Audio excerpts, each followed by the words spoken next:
Okay, we got our keyword research out of the way. We got our domain name picked, and now it's time to find a nice long-term house for our blog. By that I mean a web hosting service.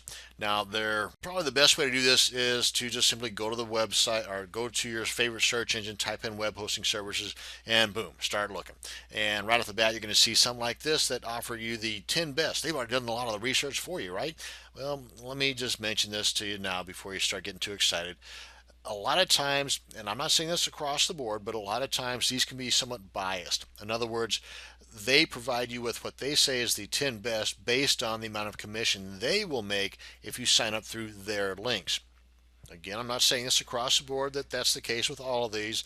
I just want to give you a better idea, a better option to go with to get a truly unbiased opinion on the best web hosting service to start with anyway, because you can always change later on if you find the need to. But go to a forum. My favorite would be the Warrior Forum. Now, they just recently changed from a free forum format to a paid forum format, and I think it's like 35 bucks for a lifetime. Maybe it's cheaper, 30 bucks, whatever, but it's well worth it. Now, you can go there and do some looking for free. It doesn't cost anything to do any looking, but you can, I think it's at the point in which you want to type in a thread or to start a question, that's when you're going to have to actually be a member. And believe me, it'll probably be the best 30 bucks you spend ever. So sign up for Warrior Forum right off the bat.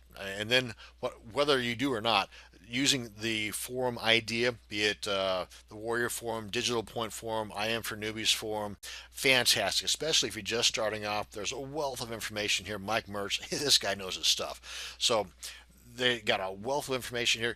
Go here, go to the Warrior Forum, sign up with the Warrior Forum, and type in somewhere about what is your favorite web hosting service and why, or what's the worst web hosting service and why. Get a well-rounded view from folks as to why they use the web hosting service that they use and so on.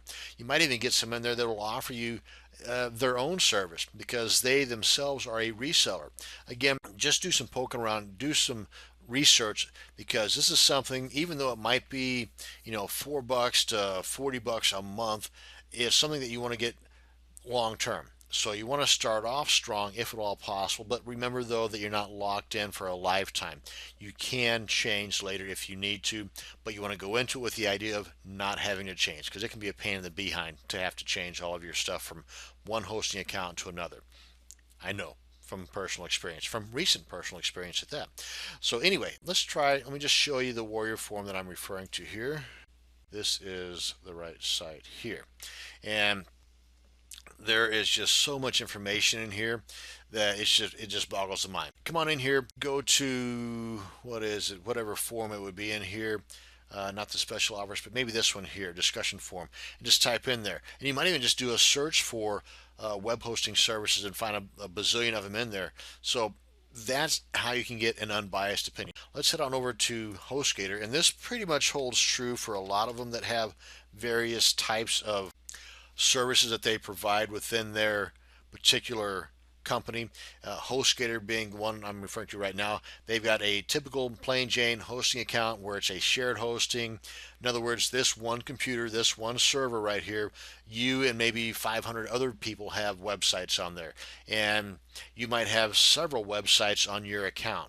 So all under the one domain name. And again, that's a little beyond the scope of this video, but just let it be known though that there could be a whole lot of stuff going on right here between you and the others that are sharing that account.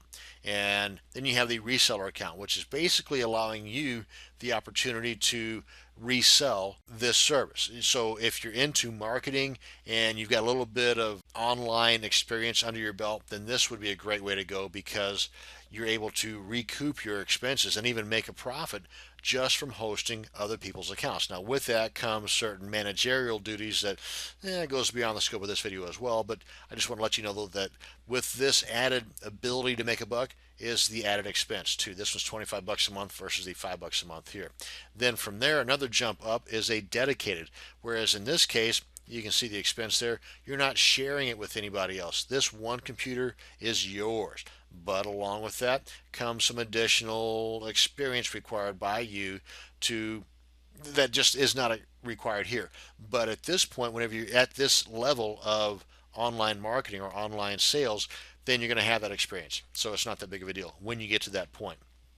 But there's a lot of cool stuff you can get with this, depending upon the term of your agreement with them, whether it's 1 year, 3 years, would depend on the amount of the monthly expense. So there might be some up here, like it says, for $4.95. You might have to lock into a 3-year term to get that.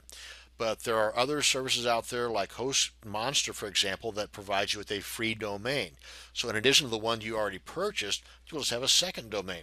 But with a reseller account, one of the cool things with this is you have a separate control panel or a cPanel style control panel for every single domain name that you have here. Now, just starting off, you're only going to have the one domain, but again, whenever you get to this point, a reseller account might be better for you, whether you're reselling it or not, just simply because of the fact you have the ability to get a separate cPanel control panel for each domain name that you have. And that's basically it. I just wanted to introduce you to the way to get an unbiased opinion on who to go with, and I wanted to introduce you to some of the added extras you would get with a particular web hosting service. HostGator's the one that I'm going to go with, but Host Monster is another one that's great. Again, don't take my word for it. Do your own little bit of research. It won't take that much. Just hit up the forums and you'll find out. One of the things you want to keep in mind is that whenever you lock yourself into a hosting account, they're going to send you an email, a very important email. You want to copy the information from within that email, telling you about your password, your username, your IP address, all that cool stuff, and you want to put that on a text document and lock that away in that folder that I talked about in the prior video on organizing your online marketing, with the folder inside of the folders and the documents and all that kind of stuff. You want to put that there. So that way you've got the information needed to log into your cPanel, to create your FTP client, and all these are things we're going to get into in upcoming videos. But next up, I'm going to show you how to quickly, using Namecheap anyway, and it pretty much is the same with any other domain name registrar, but how you can quickly change your name servers from the domain registrar to your hosting account. That's going to bring us to the end of this video. Thank you very much for watching, and you have a great day.